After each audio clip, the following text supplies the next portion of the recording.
Bad dreams, huh? Yeah, they were not so great. There was a lot of unnecessary flashing. Well, it is real. Sort of. You see, part of being a Grey Warden is being able to hear the Darkspawn. That's what your dream was, hearing them. The Archdemon, it talks to the Horde, and we feel it just as they do. That's why we know this is really a blight. And yet they don't share. I mean, I suppose they did try to share it, but it would be more convincing if they didn't keep so many secrets about the nature of their powers. Nobody's going to believe them when they say, hey, it's a blight, we just know because we had a dream. He did. He said he felt the Archdemon's presence. Everyone just assumed he was guessing. Yeah. It takes a bit, but eventually you can block the dreams out. Some of the older Grey Wardens say they can understand the Archdemon a bit, but I sure can't. Anyhow, when I heard you thrashing around, I thought I should tell you. It was scary at first for me, too. It's so sweet that Alistair, really tries his best to guide the Warden through this the best he can. I mean, he only knows so much himself. He's only been a Warden for 6 months, but he still shares what he does know. And this responsibility has been thrust upon him. I mean, he's just newly a Warden, and now he is suddenly the most senior Warden, but only by a 6-month margin. Other than dying young and the whole defeat the Blight alone thing, no. I'm all tapped out for surprises. Anyhow, you're up now, right? Let's pull up camp and get a move on. Hold on, let's talk to some people first. This is an RP game.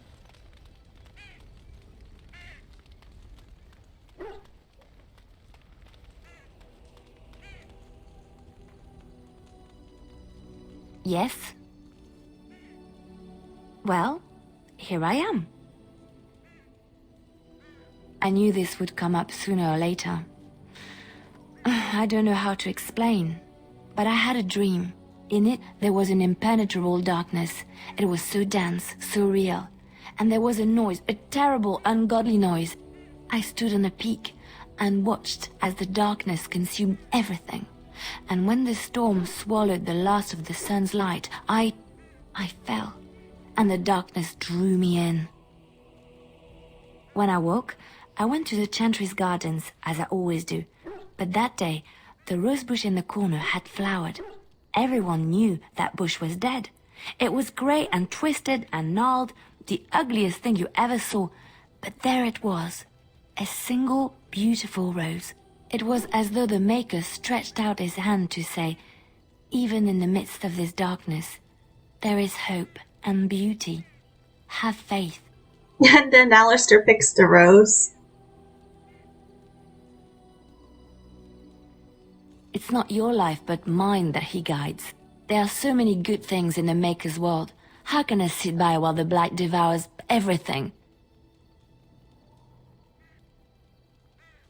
That is why you're a Grey Warden.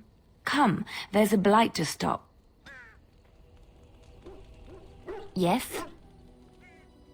Well, here I am. Quiet. It was a life suited for contemplation. In the cloister, away from the fuss and the flurry of the cities, I found peace. And in that stillness, I could hear the Maker. But it was not perfect.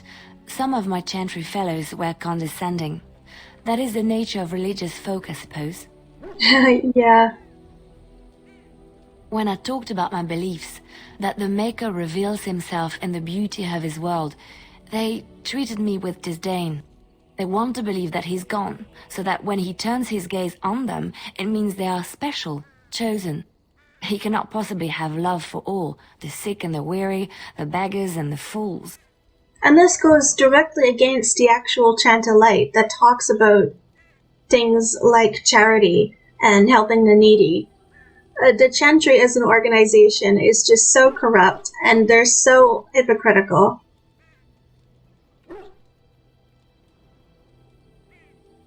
Thank you. Maybe I am wrong.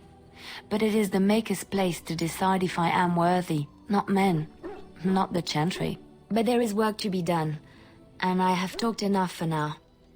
See, that's why I like Leliana's faith, and that's why I can really get behind the way she approaches her faith. I mean, she never tries to convert anyone.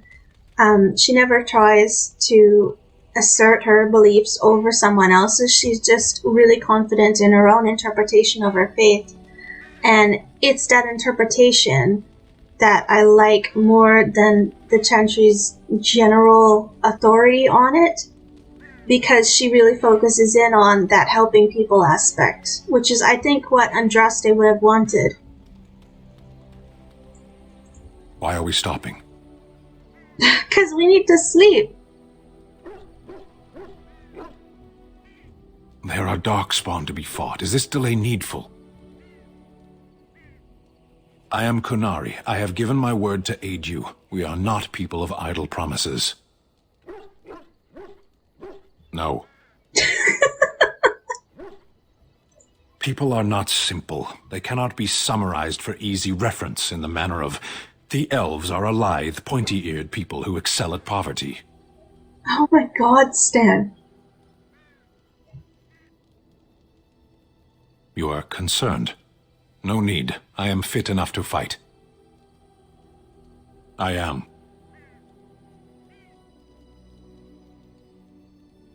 The Antam are the eyes, hands, and mouth of the Kunari. We are how my people know the world. I have always fought in war, elf. Some of them. They aren't all alike. I love talking to Sten half the time, and half the time I can't fucking stand him. Generally, I do not see how this matters. Seheron and Parvolan are distant. Ferelden and the Darkspawn are immediate. As you wish. Oh, this DLC. You're a hard man to find. Where are my manners? The name is Levy Dryden. Did Duncan ever mention me? Levy of the coins? Levy the trader? Really? He never told you of old Levy? We've known each other for years. But here I am carrying on while you have a blight to stop. Don't want to waste your time. But you see, Duncan promised that together we'd look into something important for the Wardens. And for me. But poor Duncan's... well, no more. A tragedy it is, at that. But I know he would want his work carried on. His pledge fulfilled. My family... well, past a bit checkered to see. Nobles look at us with disdain. My great-great-grandmother, Sophia Dryden, was the last Warden commander of Ferelden back when the Wardens were known as freeloaders. So King Olin banished the Wardens, and he took House Dryden's land and titles. Just give me the brief details. Duncan wanted to reclaim the old Grey Warden base, Soldier's Peak, and perhaps we'll uncover evidence to restore my family's honour along the way. Nobody's been to Soldier's Peak since the Grey Wardens were banished, but I found a way. They say it's haunted, and it's certainly dangerous. Will you help me? Soldier's Peak has strategic and symbolic importance. Duncan said that it would be worth it right there. He also hoped to recover lost Warden history and perhaps a few old relics. No one knows what's up there now. Well, I'm sure I'll get to it eventually. 1,000 blessings upon you, Warden. I'll mark down the location on your map. When you arrive, we'll pick our way through the tunnels together.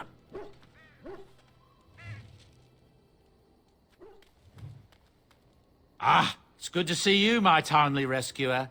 Bodan at your service once again. I saw your camp and remembered the kind offer that you made the last time we met. And is there anywhere safer for a poor merchant and his son to sleep? I think not. I'm perfectly willing to offer you a fine discount for the inconvenience of our presence. How does that sound? Good? Yes? Well, I think your discount's bullshit, but nonetheless, you are certainly welcome to stay, friend. Wonderful. Thank the gentleman, won't you, boy? Thank you, sir. We won't be a bother to you and your companions, I assure you. If you should need enchantments, simply talk to my boy. Otherwise, come speak with me. Very well.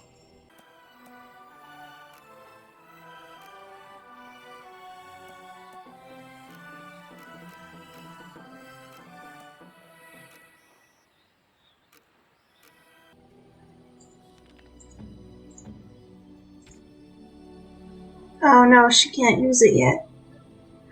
I'll hold on to it then. If there's anything I can do for you, please, please tell me. Well, if you're really interested, I suppose it wouldn't hurt to tell you. I am originally from Orzammar, the famed dwarven city that lies beneath the stately Frostback Mountains. I was a merchant there, too. Merchant caste.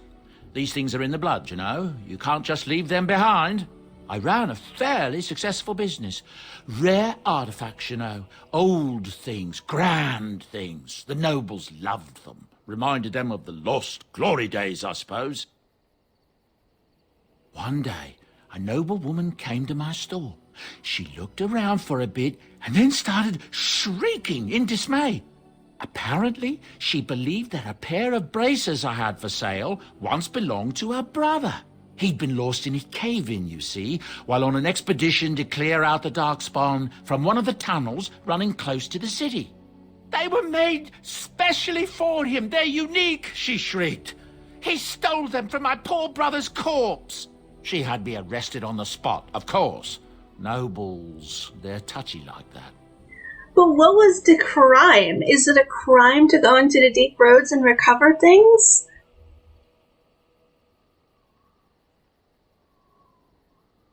Well, I didn't steal them.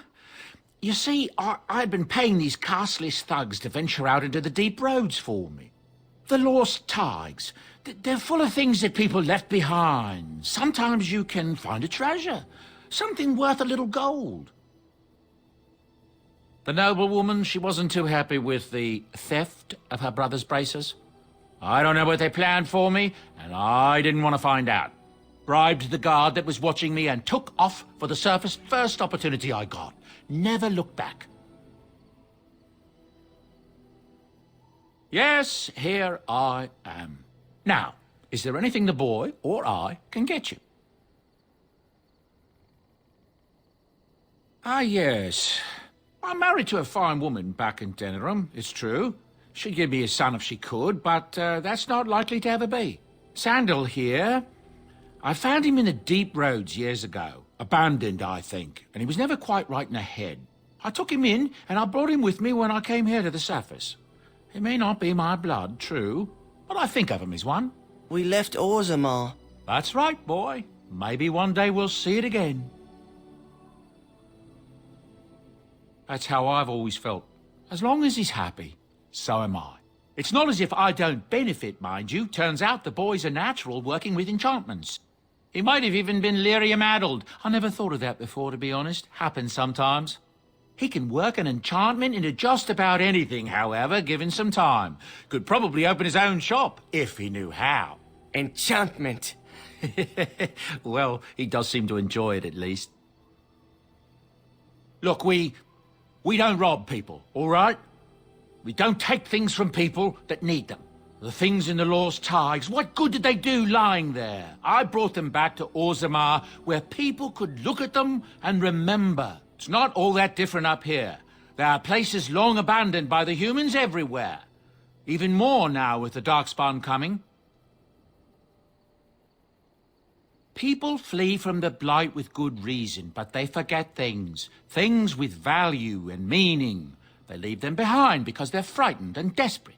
And sometimes, my boy and I, we find our way to these places before the Horde descends, and we save these things. I take them away so the Darkspawn don't get them. Is that so bad?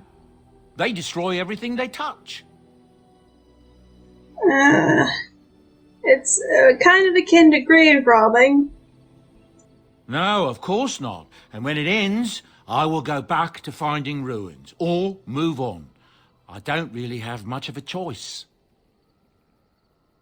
I'm sure you'll be pleased with the goods my boy and I have collected, and with your discount.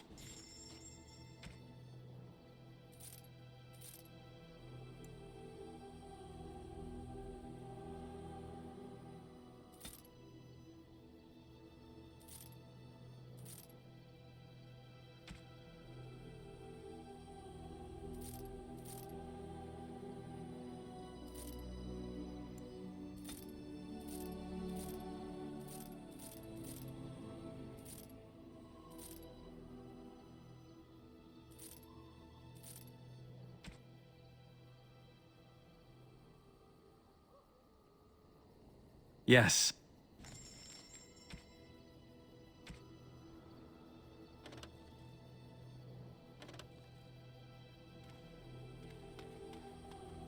Hello. The boy's a bit simple, but he's rather good with enchantments. One of those tranquil fellas actually called him a... what was it now? A savant. I had no idea such a thing existed. He can fold lyrium into almost any weapon or piece of armor, though naturally some of the more extravagant materials will take more lyrium than others. It's a process that some of the master smiths back in Orzammar will perform, but my boy here is just as adept at it. Isn't that right, boy? Enchantment! And there you have it. Enchantment! I don't actually want it. I just wanted to get rid of the quest mark. Stuck to Morrigan. What do you wish of me? If you must.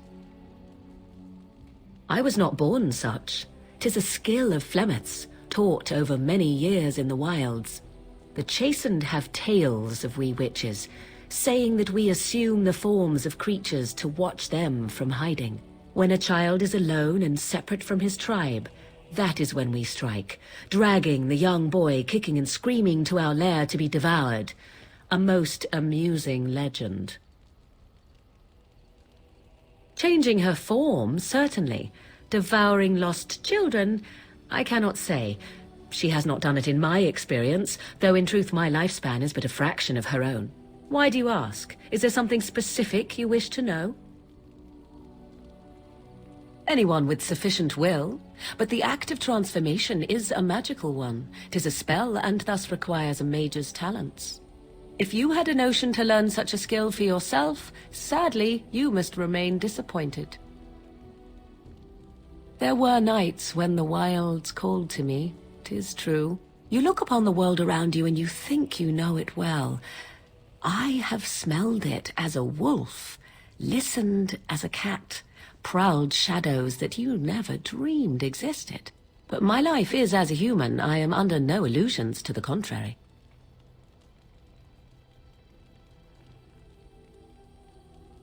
They do not shy away from me. To their senses, I believe I seem like any other of their species. As to what they think, I truly cannot say. Just as I am still human, no matter my form, they are still animals. Thus they cannot speak, even were I to ask. The form of an animal is different from my own. One may study the creature, learn to move as it does, think as it does. In time, this allows one to become as it is. I gain nothing by studying another human. I already am the same as they are. I learn nothing. So the answer is no, my human form is the only one I possess. It is interesting that, in theory, you could shapeshift into another appearance, though. Oh? Then I have no doubt your people do much to keep their talents well hidden from humans. I wonder if I was to ask one of your keepers of the origin of their magics, if there would be any relation to what I was taught.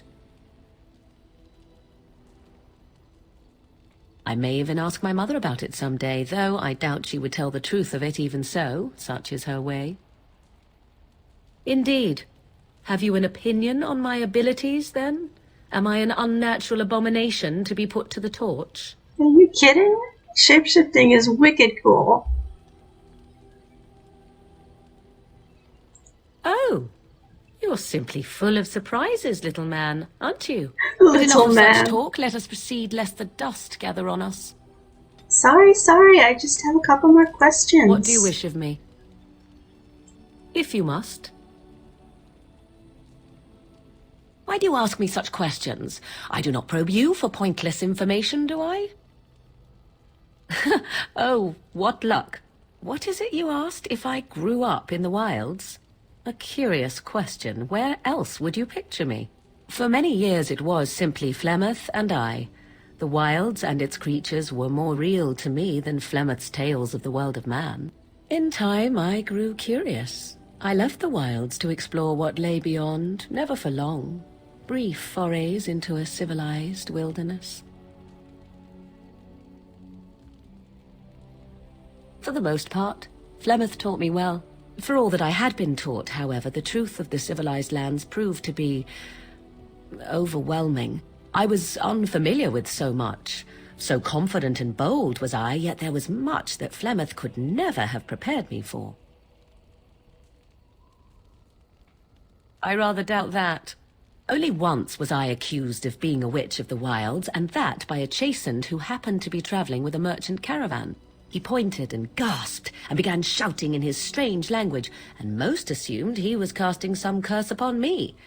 I acted the terrified girl, and naturally, he was arrested. Ah, yes. Let's take advantage of racism. Who cares? As I recall, he was executed.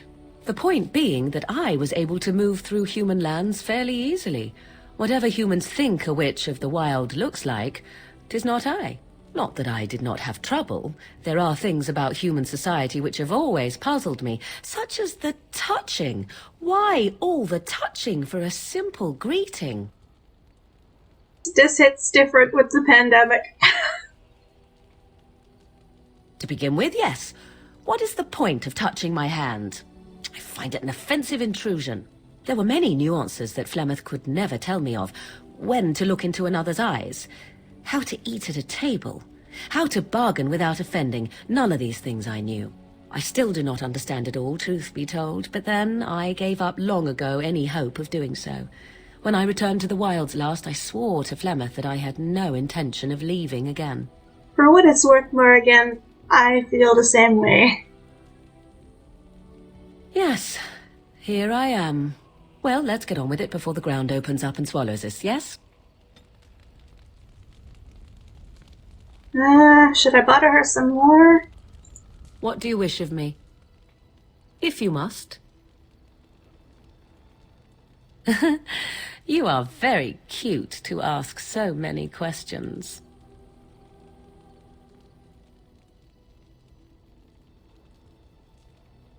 And I am glad you are so glad.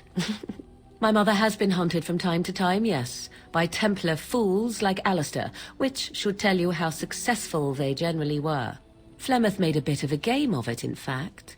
The Templars would come again, and she would look at me and smile and say that the fun was to begin once more. I am unsure. I was too young to understand, and perhaps 'twas bravado on Flemeth's part, or perhaps she was merely amused. I will never know. Flemeth would warn them, once. 'Twas a warning they inevitably failed to heed. And then the true game began. Often Flemeth would use me as bait. A little girl to scream and run and lure the Templars deeper into the wilds and to their doom. They had no idea what was awaiting them. 'Twas a game, and I a young girl. If I didn't get to play, I would have been very upset. Thankfully, the wilds is a vast place. Once they found us, Flemeth would simply move us elsewhere, and we would be lost within the forest once again. I did not understand the danger we faced until I was much older. I had never heard of apostates or maleficarum. You do not know? The Zealots use that word for any magic they do not control. The Chantry sees any mages not leashed to the circle of magi as apostates. And apostates could become maleficarum, evil mages that resort to blood magic and become demon-enslaved abominations. It may even be true, still, those of us who prefer freedom see no reason to submit. Oh, I hope you are not simply being agreeable. It would be a refreshing change. Enough of this talk. Let us return to the task at hand. Alright, fine. Still though, no, I do genuinely believe. I mean, Darinon grew up in a Dalish clan full of mages, so of course. What do you need? You don't have to do that. I know you didn't know him as long as I did. I should have handled it better. Duncan warned me right from the beginning that this could happen. Any of us could die in battle. I shouldn't have lost it, not when so much is riding on us, not with the blight and everything. I'm sorry. You don't have to apologize, bud. I totally get it. I'd like to have a proper funeral for him. Maybe once this is all done, if we're still alive. I don't think he had any family to speak of. I suppose he did. It probably sounds stupid, but part of me wishes I was with him, in the battle. I feel like I abandoned him. No, you're just grieving. Yes, I know. I think he came from High Ever, or so he said. Maybe I'll go up there sometime. See about putting up something in his honor. I don't know. The Dalish don't practice cremation, do they? How do your people honor your dead? That sounds quite beautiful. Life springing from death. Thank you. Really, I mean it. It was good to talk about it, at least a little. I personally really like the idea of green burials too. Like, it is up to me when my time eventually comes. That's what I want too. I want a green burial.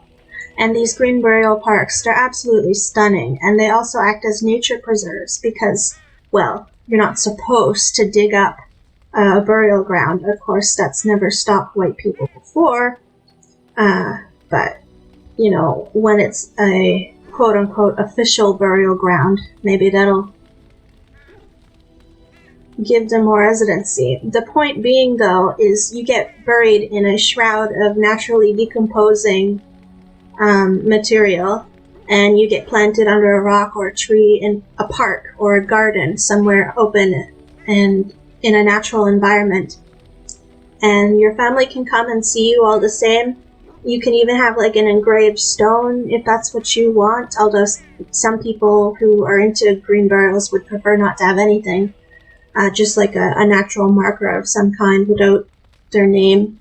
I don't know about that part. I really haven't given much thought to that part, but I do like the idea of returning to the earth, especially because I know that that's what my ancestors would have done.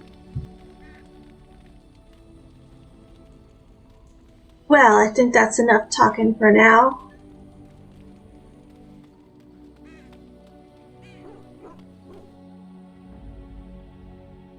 Yes. Let's take Alistair, Morrigan, and Leliana. Although, we should meet in Zevran in a minute.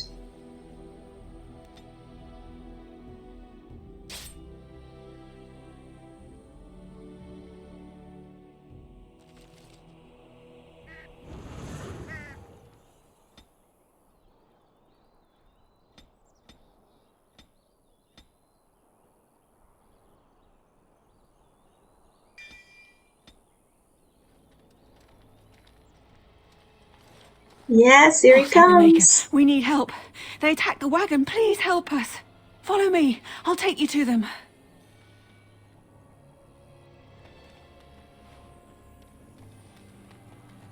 I like how there's little crows jumping around.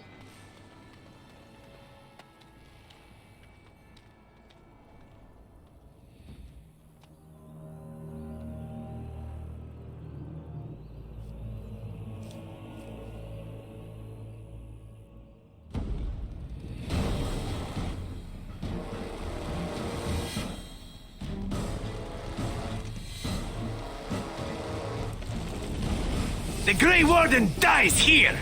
Oh, I don't think so. We will need to fight shortly. You shall not touch me! Take that! Oh no! Enough! Right, man. I suppose violence is a solution. Right. Sometimes. Come and get it! Where? Oh,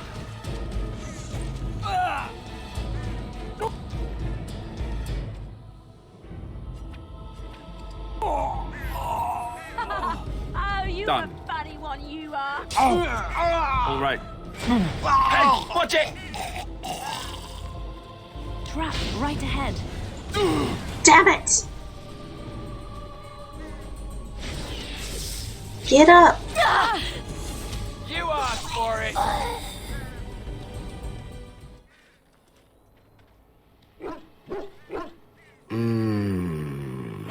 Oh, what? I rather thought I would wake up dead, or not wake up at all, as the case may be. But I see you haven't killed me yet. See, even the way he speaks, you can tell he's kind of disappointed. I know he comes off as humorous, but knowing what we know about his true motivations in attacking Grey Wardens. Ah, so I'm to be interrogated. Let me save you some time. My name is Zevran. Zev to my friends. I am a member of the Antivan Crows, brought here for the sole purpose of slaying any surviving Grey Wardens, which I have failed at, sadly.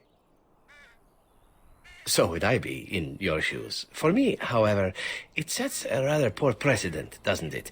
Getting captured by a target seems a tad detrimental to one's budding assassin career. Yes, it's true. Too bad for me. I can tell you that. They are an order of assassins out of Antiva, very powerful and renowned for always getting the job done, so to speak. Someone went to great expense to hire this man. Quite right. I'm surprised you haven't heard much of the Crows out here. Back where I come from, we're rather infamous.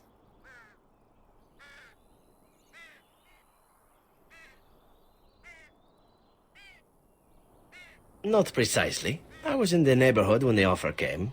The Crows get around, you see. A rather taciturn fellow in the capital. Logan, I think his name was. Yes, that's it. I have no idea what his issues are with you. The usual, I imagine. You threaten his power, yes? Beyond that, no, I am not loyal to him. I was contracted to perform a service. I wasn't. If I had succeeded, I would have returned home and the Crows would have informed your Logan of the results, if he didn't already know. If I had failed, I would be dead, or I should be, at least as far as the Crows are concerned. No need to see Logan then. What can I say, huh? I am an eternal optimist. Although the chances of succeeding at this point seem a bit slim, don't they? No, I don't suppose you'd find that funny, would you? I thought it was hilarious, actually. Why not? I wasn't paid for silence. Not that I offered it for sale, precisely. Loyalty is an interesting concept. If you wish, and you're done interrogating me, we can discuss it further. Well, here's the thing. I failed to kill you, so my life is forfeit. That's how it works. If you don't kill me, the Crows will. Thing is, I like living. And you obviously are the sort to give the Crows pause. So, let me serve you instead. To be completely honest, I was never given much of a choice regarding joining the Crows. They bought me on the slave market when I was a child. I think I paid my worth back to them plus tenfold. The only way out, however, is to sign up with someone they can't touch. Even if I did kill you now, they might just kill me on principle for failing the first time. Honestly, I'd rather take my chances with you. Possibly. I happen to know their wily ways, however. I can protect myself as well as you. Not that you seem to need much help. And if not, well, it's not as if I had many alternatives to start with, is it? Well, let's see. Being allowed to live would be nice, and would make me marginally more useful to you. And somewhere down the line, if you should decide that you no longer have need of me, then I go on my way. Until then, I am yours. Is that fair? Why? Because I am skilled at many things, from fighting to stealth and picking locks. I could also warn you should the Antivan Crows attempt something more sophisticated, now that my attempts have failed. I also know a great many jokes. 12 massage techniques, 6 different card games. I do wonderful at parties, no? What? You're taking the assassin with us now? Does that really seem like a good idea? It absolutely does. All right. I see your point. Still, if there was a sign we were desperate, I think it just knocked on the door and said hello. A fine plan, but I would examine your food and drink far more closely from now on, were I you. That's excellent advice for anyone. Welcome, Zevran. Having an Antivan Crow join us sounds like a fine plan. Oh, you are another companion to be, then? I wasn't aware such loveliness existed amongst adventurers, surely. Or maybe not. I hereby pledge my oath of loyalty to you until such a time as you choose to release me from it. I am your man, without reservation. This I swear.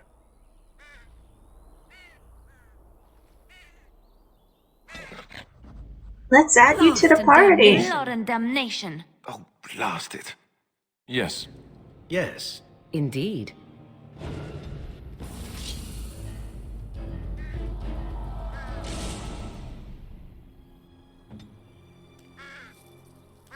Very well. Of course.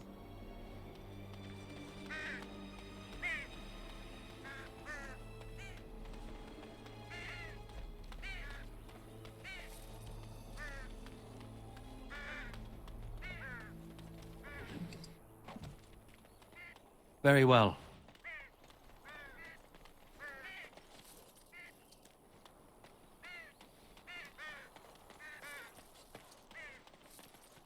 Of course. It will be done. Let's just clear out this ambush site.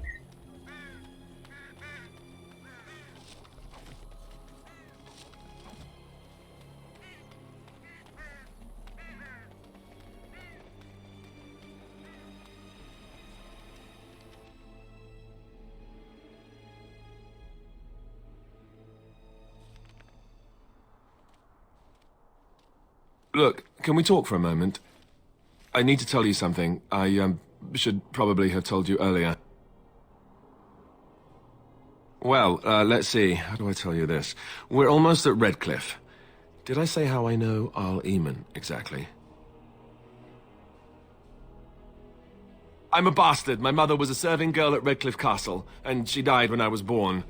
Al Eamon took me in and raised me before I was sent to the Chantry. The reason he did that was because, well, because my father was King Marek, which made Kaelin my half-brother, I suppose.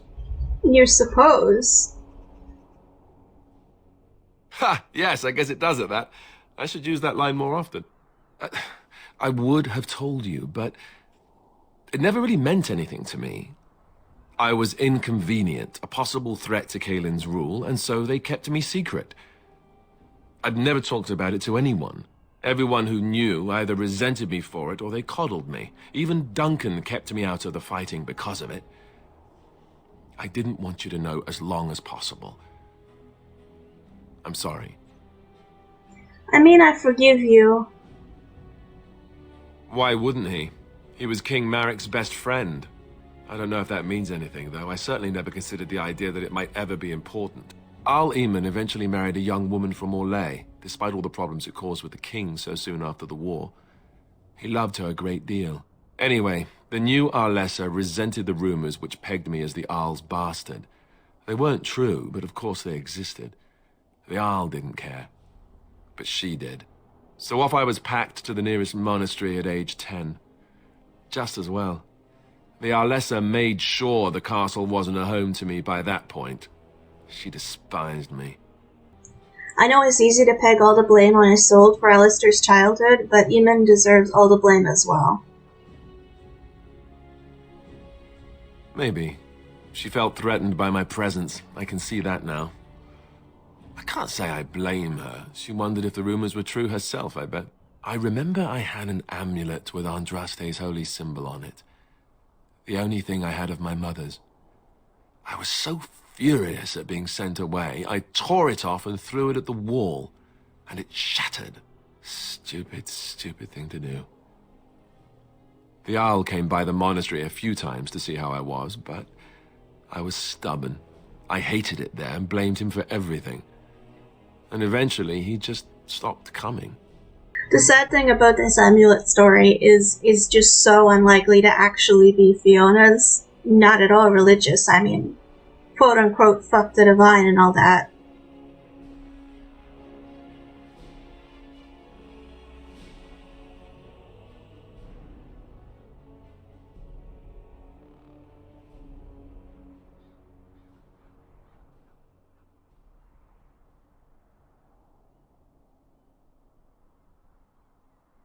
My blood has never been important to me. I've spent my whole life trying to forget about it and being told that I would never sit on the throne. And that's fine by me. No, if there's an heir to be found, it's Al-Eamon himself. He's not of royal blood, but he is Kaelin's uncle, and more importantly, very popular with the people. Ugh. Though, if he's really as sick as we've heard... Oh, no, I don't want to think about that. I really don't. So there you have it. Now can we move on? And I'll just pretend you still think I'm some nobody who was too lucky to die with the rest of the Grey Wardens. No, I suppose not. I don't feel very lucky at all, to be honest.